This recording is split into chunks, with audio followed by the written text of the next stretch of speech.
नमस्कार जय श्री जगन्नाथ। एबे मु गोटे बही पढ़ुथिली अभिलाषा पढ़ु पढ़ु गोटे कविता मो मन को पूरा छुई गला।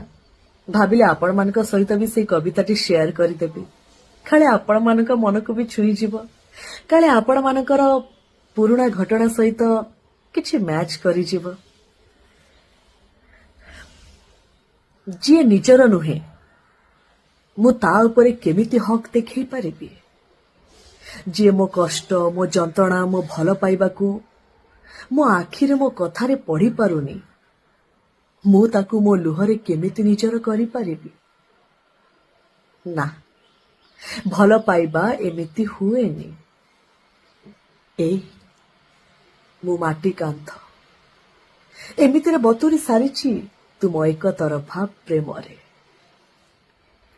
तेणु जाई शुणी तुम शब्दर काल बैशाखी मते ओदा करनी नहले भुसुड़ी जीव ए माटी कांथ निजे निज आखिरे ताकू खोजी पाइबनी।